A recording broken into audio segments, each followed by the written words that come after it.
Thank you very much, Richard. Good morning, ladies and gentlemen. And staying with the theme of people. 18 months ago, in a meeting room in London, a group of individuals from 30 banks from around the world got together for the very first time.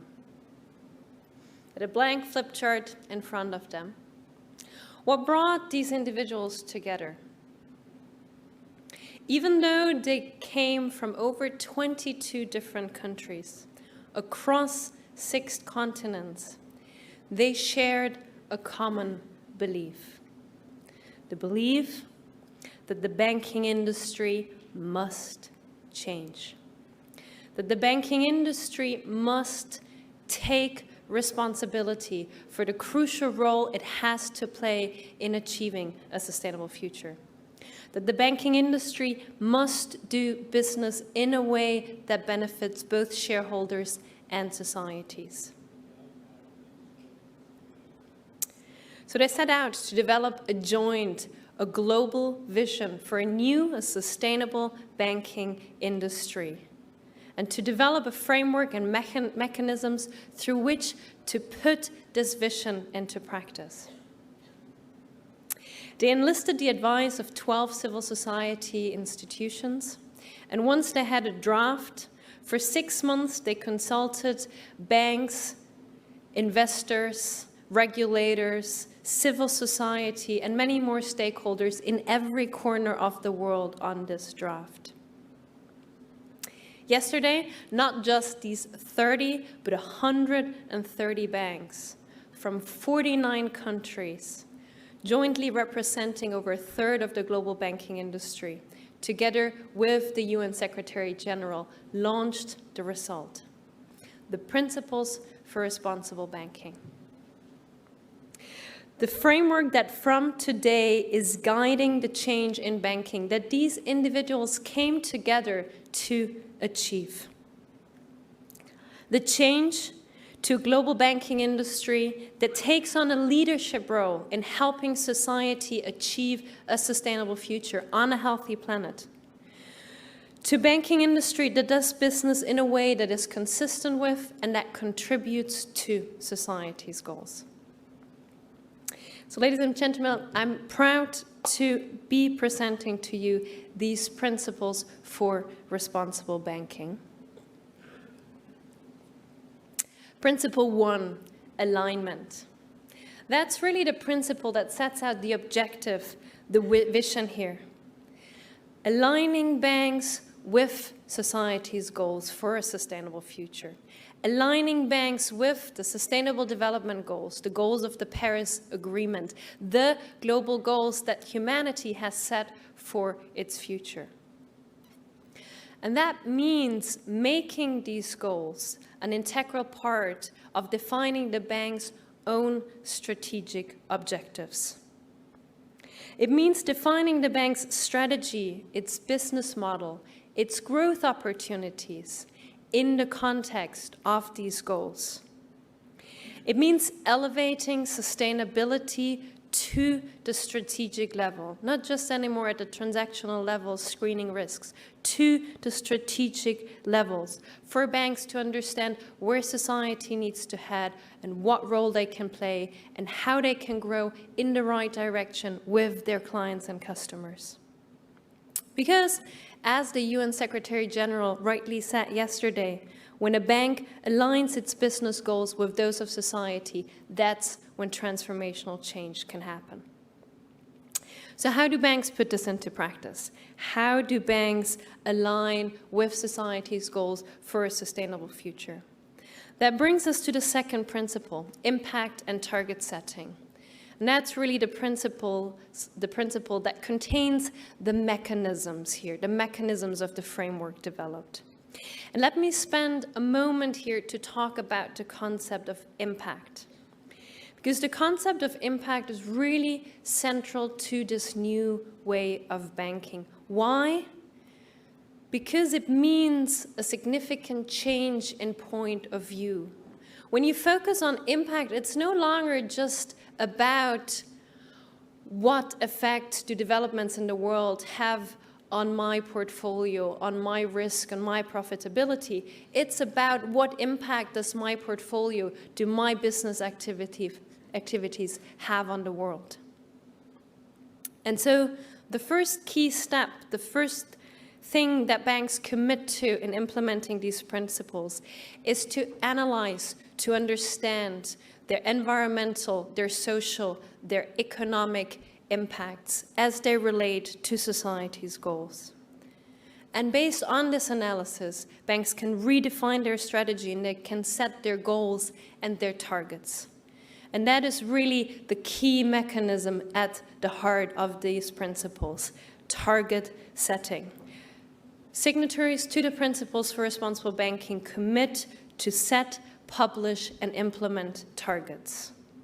And not just anywhere, but in those areas where their analysis has shown that they have the most significant impact. And not just with any bar, but with an ambition level that objectively drives alignment with the goals society has expressed. And what does that mean? Let me give you an example. If a bank were to set a target on climate, then it needs to demonstrate that the change in the technologies it is financing with this target reflects the technology mix that we all need to achieve global sustainability and climate goals. And what happens when your bank has successfully implemented a target? You reevaluate your impact and you set the next one. This is a mechanism, as Eric said earlier, for continuous improvement. No matter where you start, you identify your greatest impact, you start where it matters most, you set a target, you implement, and then you start the process once again. So now, how do banks increase their positive and reduce their negative impacts? How do they achieve these targets? That brings us to principle 3, clients and customers. Why? If you think about it, most of banks' impacts are realized through the projects, the companies, the retail customers they provide financial services to. So to realize significant impacts, to achieve change in the real economy, banks need to work with their clients and their retail customers. It's about encouraging, it's about incentivizing, advising. It's about accompanying and helping clients in their transition towards more sustainable technologies, business models, consumption choices. This can help banks create more value for their clients, anticipate their need, be a strong partner with whom to make the way into a sustainable future together. Of course, there is only so much that banks can do on their own. They are part of a larger system. And that gets us to principle 4, stakeholders, where banks commit to consult, to engage, to partner with relevant stakeholders. And that includes, of course, civil society. And it is good that they are here today to show all the banks that they will be holding your feet to the fire on these commitments.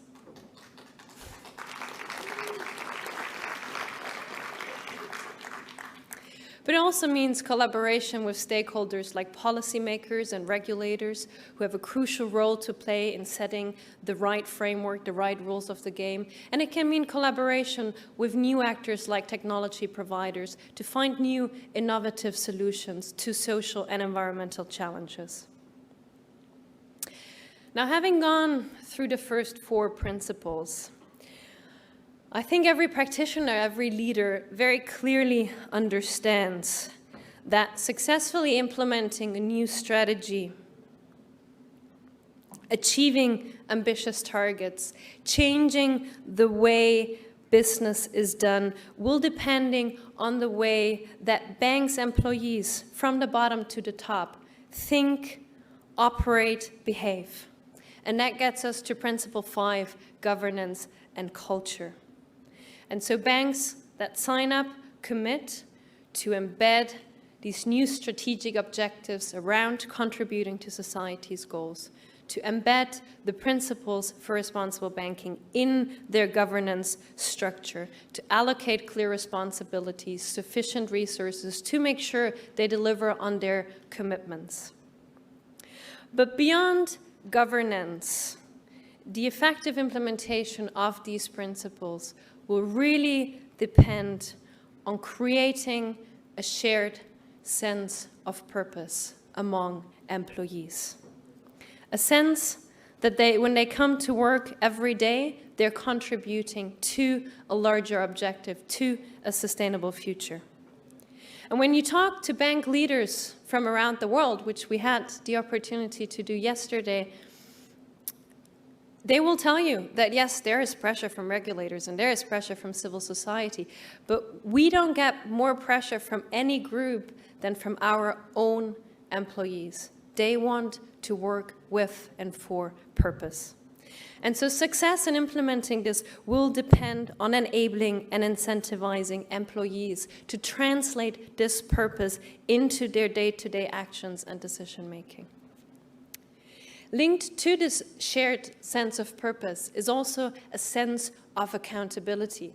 Accountability of top-level management to employees for delivering on this shared purpose, but also accountability of the bank towards society.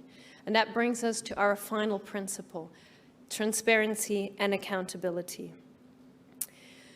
And under these principles, banks commit to be transparent on and accountable for their positive and negative impacts. And if people ask me what was the most contentious issue, what was the thing that many banks really grappled with in this framework, this one is top of the list. Being transparent on the good and the not so good yet, and not just producing a shiny CSR report. And finally, it was very important to the individuals from the 30 founding banks that led the development of these principles, that this wouldn't be a framework where banks could just sign up and then not do anything. So banks must report on and demonstrate progress. And to make sure that these principles are credible and effective, banks that are not in line with their commitment and that don't demonstrate progress can be stripped of their signatory status.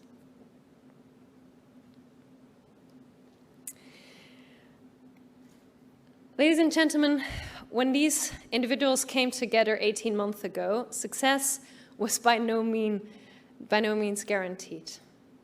It was something daring, it was an experiment, and I think people say that change at the start always seems impossible.